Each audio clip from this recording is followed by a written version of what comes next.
Hello friend, हम लोग आज स्टडी करेंगे मुख रोग mouth related disease according to Acharya Sushruta and according to Acharya Bagbhatt.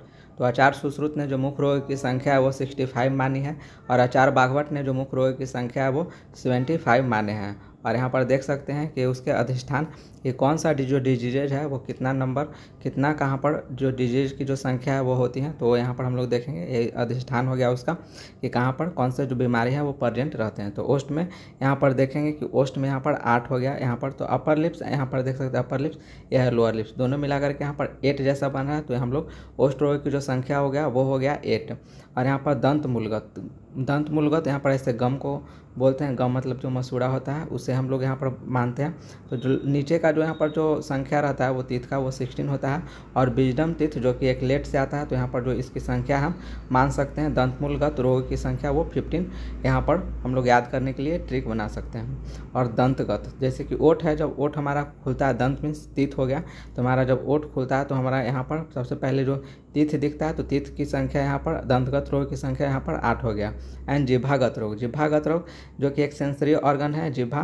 तो जिह्वा सेंसरी ऑर्गन हमारे बॉडी में 5 होते हैं, तो जिह्वा एक सेंसरी ऑर्गन है तो उसकी संख्या यहाँ पर 5 हो गया। एंड तालु में यहाँ पर तनु से याद कर सकते हैं, त से तालुगत और न से 9, तो यहाँ पर इसकी संख्या 9 हो गया। क से कंठगत, क के बाद यहाँ आता है यहाँ पर ख, ख से यहाँ पर खतरा भी होता है, तो 17 से खतरा।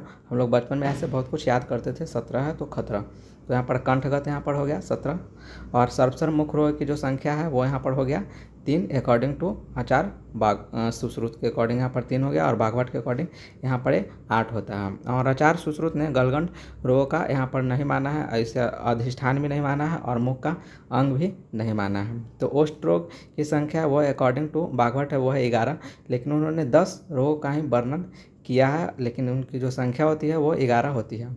दंत मूलगत रोग की जो संख्या है आचार्य बागभट्ट के अकॉर्डिंग 13, दंतगत 10, जिह्वागत यहाँ पर 6, और तालु रोग में यहाँ पर देख सकते हैं कि 8, और कंठगत रोग में 18, और सर्वसर मुख में यहाँ पर 8 देख सकते हैं। तो यहाँ पर देख सकते हैं कि 17 है तो +1 18, यहाँ पर -1 8 +1 6, यहाँ पर +2, और यहाँ पर -2, और यहाँ पर 11 +3 हम लोग कर लेंगे। तो इस तरह से हमारा ये मुख रोग की जो संख्या है according to Sushruta 65 and according to Bagbhatt 75। तो इस तरह से हम सबसे पहले इसे याद कर लेंगे। गंड रोग जो कि बागभट्ट ने सिर्फ माना है, इसकी संख्या 1 होती है। नेक्स्ट हम लोग यहाँ पर देखेंगे कि जो आचार्य सुश्रुत है उन्होंने 7 मुख के अंग माने हैं, जो कि 7 अधिष्ठान हम लोगों ने आगे देखा। और आचार्य बागभट्ट ने इसे 8 माना है, जो कि एक गंड माना है, जिसमें एक बीमारी होता है अकॉर्डिंग टू आचार्य बागभट्ट। तो इसकी जो मुख के जो अंग होते हैं अकॉर्डिंग टू बागभट्ट यहाँ पर 8 हो गया।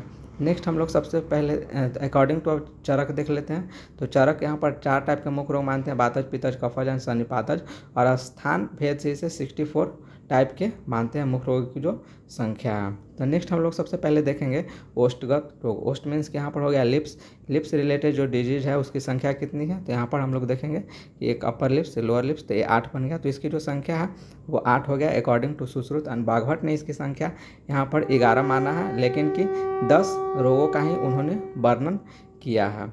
नेक्स्ट हम लोग यहाँ पर देखते हैं, सबसे पहले इसका जो नेमिंग है वो देखेंगे, नेम और मॉडर्न, यहाँ पर नेम, मॉडर्न कोरिलेशन, दोष और उसकी चिकित्सा हम लोग देखेंगे। तो सबसे पहले आचार्य सुश्रुत ने यहाँ पर जो इसकी संख्या है वो देख लेते हैं, वातज, पित्तज, कफज, सन्निपातज, रक्तज, मांसज, मेदज, एंड यहाँ पर देख सकते हैं एक हो गया अभिघातज। तो इस तरह से आचार्य सुश्रुत ने 8 माना है। तो इसको याद करने के लिए कोई ट्रिक का जरूरत नहीं है, क्योंकि वातज, फिर पित्तज, कफज, फिर रक्तज एंड सन्निपातज, यहाँ पर 5 तो ऐसे ही याद हो गया। उसमें उसके बाद फिर एक मांसज, मेदज एंड एक अभिघातज। चोट लगने से भी, ट्रॉमा के कारण भी हो सकता है, मांसज एंड मेदज। तो यहाँ पर इस तरह से इसकी जो संख्या है वो 8 हो गया। और इसका नाम तो सुश्रुत के अकॉर्डिंग तो सबसे पहले वात, पित्त, कफ एंड रक्त, ये तो 4 दोष में आते हैं। फिर सन्निपातज हो गया, तो 5 तो हम लोग को पहले ही याद हो गया इसका नाम। और एक मांसज हो गया, एक मेदज एंड एक अभिघातज। तो इसकी संख्या यहाँ पर टोटल 8 हो गया। तो यहाँ पर जो वातज ओष्ठ है, तो वातज ओष्ठ में यहाँ पर रहेगा वात दोष रहेगा, पित्तज में पित्त रहेगा, कफज में कफ रहेगा, सन्निपातज में त्रिदोष रहेगा, रक्तज में यहाँ पर रक्त रहेगा। तो इसका 5 का दोष भी याद हो गया। तो हम लोग वातज में यहाँ पर वात शामक चिकित्सा करते हैं, पित्तज में जलौका के द्वारा रक्त मोक्षण हम लोग करेंगे, और कफज में कफ शामक चिकित्सा यहाँ पर करेंगे। देख सकते हैं कफ शामक चिकित्सा एंड जो सन्निपातज होते हैं वो असाध होते हैं और रक्तज भी ये असाध होते हैं। और यहाँ पर मांसज है तो मांसज भी असाध होते हैं। और मेदज में हम लोग करते हैं भेदन कर्म, तो इसकी चिकित्सा भेदन के द्वारा हम लोग करते हैं। और अभिघातज में हम लोग अभिघातज में जो दोष होता है वो रक्तज होता है। तो पित्त हो चाहे फिर रक्त हो, मोस्ट ऑफ द टाइम जो चिकित्सा होगा बहुत टाइम सेम होगा। तो इसमें भी जलौका द्वारा रक्त मोचन करते हैं। तो इसी के साथ जो हमारा 8 जो अकॉर्डिंग टू सुश्रुत 8 जो हमारा बीमारी होता है ओस्ट में, वो हम लोगों को यहाँ पर ऑलमोस्ट याद हो चुका है। नेक्स्ट हम लोग यहाँ पर देखते हैं अकॉर्डिंग टू बाघभट्ट। तो बाघभट्ट के अकॉर्डिंग उन्होंने 10 वर्णन किया है, लेकिन इसकी जो संख्या है वो 11 बताया है। तो इसमें जो 2 और हो गया जलार्बुद और एक खंडोस्त।